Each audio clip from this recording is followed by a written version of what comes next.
Have you ever felt like you're just sort of watching your own life from the sidelines? Or maybe that the really big heartbreaks, they aren't the loud ones, but the quiet whispers. Mm-hmm. Today, we're taking a deep dive into a novel that just nails that feeling. Kazuo Ishiguro's amazing work, The Remains of the Day. Right. It's one of those books, that on the surface seems like almost nothing happens. Yeah, very little plot in a conventional sense. But by the end, you realize it's somehow managed to do almost everything. That's a perfect way to frame it, actually. Yeah. We're going to unpack the story of Stevens, who's this aging English butler. Right. And he takes what seems like a really simple 6-day drive through the countryside. It's back in 1956. Okay. But under that placid surface, this novel just unfolds, this profound meditation on time, duty, shame, and really the quiet catastrophes of a life lived, well, always putting things off, in deferral. Yeah, that sense of deferral is huge. It really is. It's so restrained, the writing style, that the end can feel like a scream you didn't know you were holding in. That's how one critic put it. Wow. Okay, so our mission today is to really pull back the curtain on this literary marvel. We'll dig into its unique voice, the clever structure, and those sometimes devastating truths it tells us about duty, dignity, and the choices that make us who we are. Or maybe unmake us. Exactly, or unshape a life. It's quite a journey we're embarking on. Let's do it. Okay, so the first thing I think that just absolutely grabs you about The Remains of the Day is Stevens' voice. Oh, absolutely. He narrates first person, but it doesn't really feel like his voice, does it? It's more like the voice of the profession. Yes, the voice of butlering that Yeah. he's just completely internalized. You sense that formality baked right into his language. And it's not just what he says, it's how he says it. That's key. Every single observation, every thought Stevens has, it gets filtered through this incredibly precise, almost ornate linguistic screen. Right. He's always using phrases like, one feels, or it would not be unreasonable to suggest, maybe I venture that. It's very formal. Extremely. His language is so stiffly decorous that, a missing fish knife isn't just lost. No. It becomes a most regrettable lapse in standards. Wow. And even his own dying father, Mm. he's described almost clinically as a figure of some dilapidation. Oof. That emotional distance is just stark. It is. It's- And that's where Ishiguro's genius really kicks in, isn't it? Mm. Because his voice, it manages to be both comic Yeah, genuinely funny sometimes. and just deeply tragic. At the same time, Yeah. you might chuckle at the sheer pomposity, the formality, Uh-huh.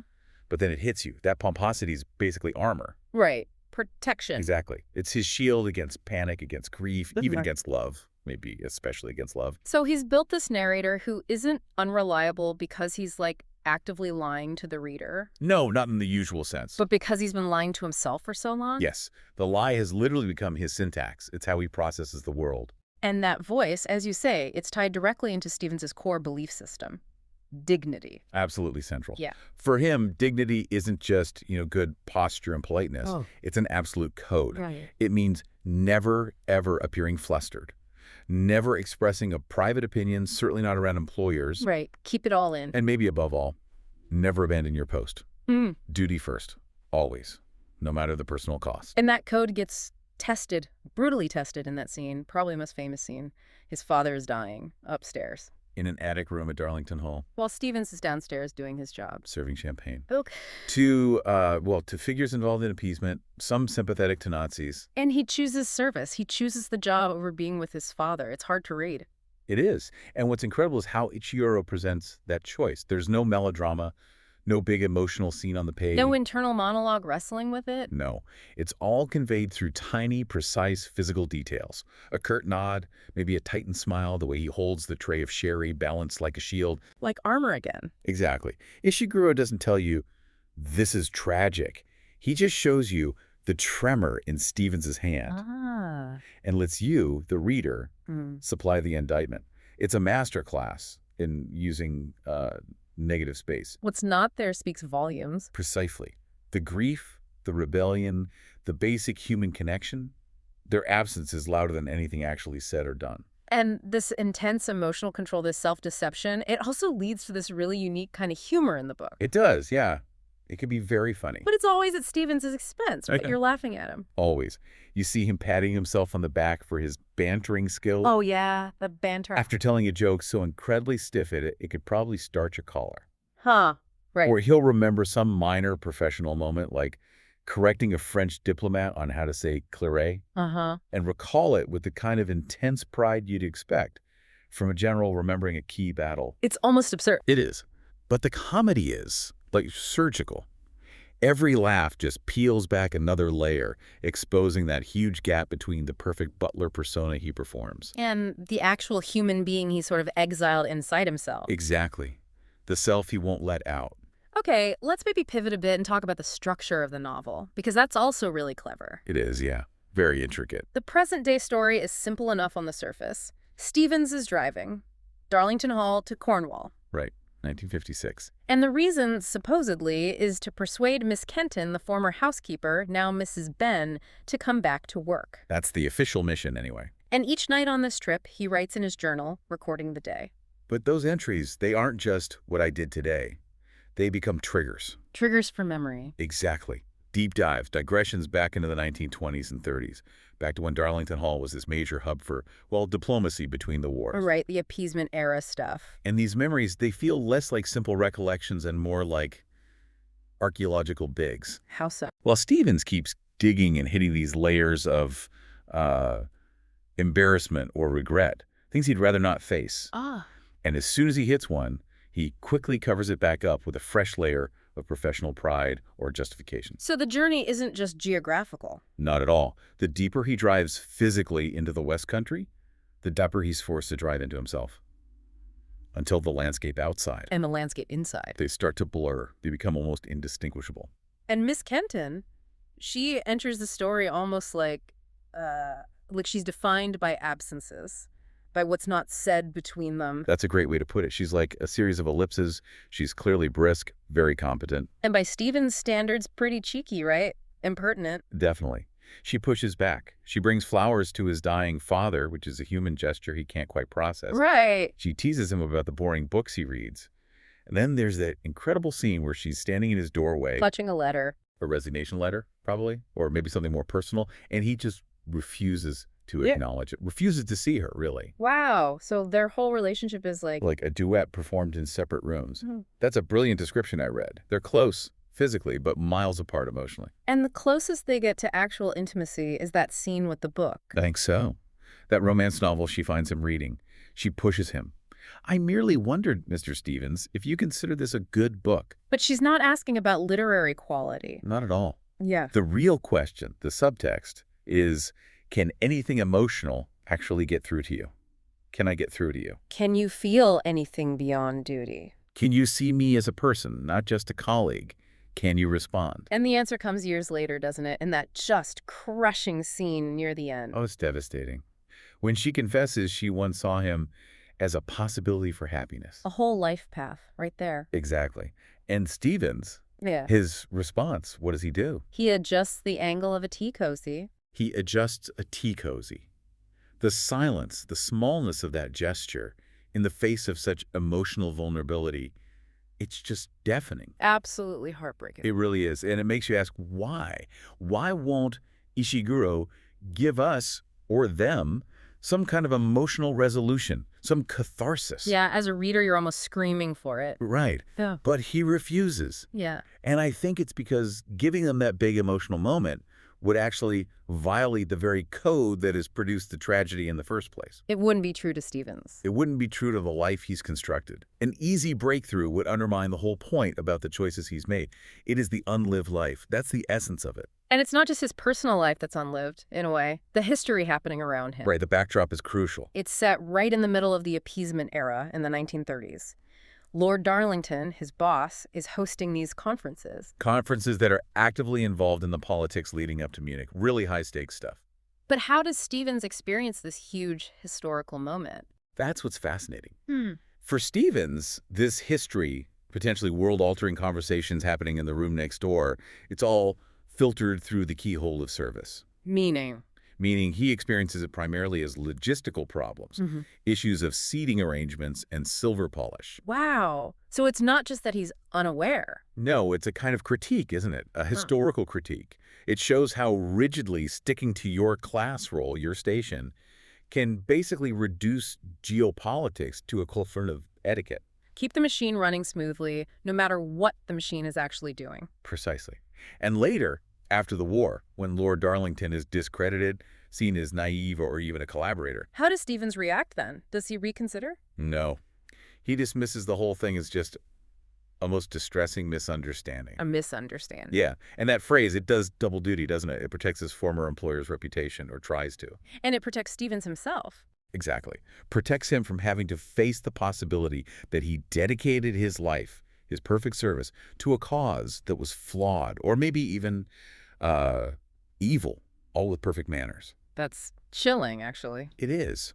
And Ishiguro uses the landscape, the imagery of the English countryside Stevens drives through so effectively here. How so? It seems quite picturesque in his descriptions. It is, on the surface. He describes it in this lovely, almost guidebook prose. You know, rolling hills, hedgerows, those most English of sunsets. Sounds nice. But every beauty is shadowed. Every seemingly innocent view triggers something else. Okay. It's like the landscapes are palimpsests, you know, like old scrolls scraped clean and written over. Yeah, layers of meaning. Exactly. Each beautiful view has this layer of memory underneath that Stevens can't quite ignore but won't fully acknowledge either. Can you give an example? Sure, he sees a field of poppies. Beautiful, but... Reminds him of World War I. Right. Reminds him of the trenches he never fought in. A sort of quiet reminder of a duty perhaps shirked, or a generation's sacrifice he didn't share. Okay. Or he's in a seaside town, usually a place of leisure, right? But for him, it triggers the memory of the day Darlington ordered him. Oh, no. Ordered him to fire 2 young Jewish maids simply because they were Jewish. For the good of the household, Darlington said. God. So the landscape isn't just pretty scenery. Not at all. Yeah. It's a moral mirror. It reflects his past actions, his complicity, his regrets, and that final image. Stevens at the bus stop, watching the pier lights. Yeah, that stays with you. It becomes this powerful metaphor, doesn't it, for his whole life. Yeah. Spent on the periphery, watching joy, watching connection. From a distance. A distance he actively helped create. It's just profoundly melancholic. Now, it's fair to say some readers find the book slow. Maybe the prose feels a bit sleepy. Soporific, yeah. That's a word some critics use. Yeah. Or maybe the emotional level feels too uniformly tepid. Right. There are no big dramatic blow-ups, no shouting, no plate smashing. None of that. And for some, that lack of conventional drama can feel a bit like watching varnish dry on a masterpiece. You have to be patient with it. That's a great description. And it's a valid reaction, you know, but if you connect it to the themes. The monotony is the point. I think so. That seeming monotony is thematic. Yeah. It's not just a style choice. It is the actual sound of a life being slowly varnished over. Yeah. That quietness, that lack of fireworks, that's the tragedy. It's the sound of life slipping away unnoticed. So, thinking about all this, what's the book's legacy? What does it leave us with? It's definitely become famous as the book about English repression, right? Oh, absolutely. It's almost shorthand for the English art of emotional repression. You hear it invoked all the time in that context. But its influence is wider than just that stereotype, isn't it? Much wider. Yeah. I mean, it really redefined the unreliable narrator. How so? By showing that unreliability doesn't have to come from deliberate lying. It can come from profound, ingrained self-deception. Ah, okay. And it definitely inspired loads of, you know, campus novels about disappointed academics or any story about lives filled with quiet regret. And maybe stories where the real action is hidden. Exactly. It provided a template for any story in which the real drama occurs in the subtext. In the pauses, the omissions, the things not said. Right. And the film, the Merchant Ivory film with Anthony Hopkins and Emma Thompson. Fantastic film. It absolutely cemented the book's reputation in popular culture. Made it iconic. But you'd say the book still goes deeper. I would. The film is brilliant, but the novel remains the deeper excavation. It's where you really get inside Stevens' head and the nuances of his self-imprisonment. So by that final page, Stevens is at the bus stop. He's had his meeting with Miss Kenton. Now Mrs. Ben. Right. And he seems to have grasped some hard truths. That Miss Kenton will not return, that his loyalty to Darlington was misplaced, that Darlington was a fool. And crucially, that dignity without love is merely a gilded cage. That's powerful. A realization, Maybe too late. Perhaps. And yet.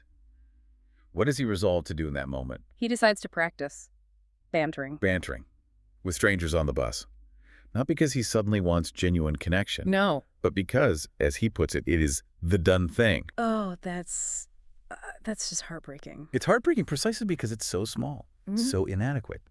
Ishiguro gives us this epic of regret, but fills it with no grand gestures. Just quietness. Just the quiet rustle of a life closing like a fan. The remains of the day, the title. It's not about the big events. It's the leftovers. It's the silences between events. The choices not taken, the words never spoken. That's what remains. Wow.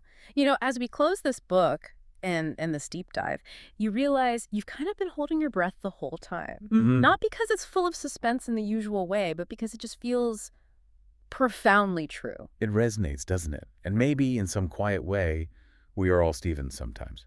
Polishing the silver, focusing on the small tasks. While maybe the bigger things, the lights are going out. Yeah. Maybe we invite you, listening, to think about your own silences between events, the weight of choices made. Or maybe even more profoundly, the weight of the choices not made.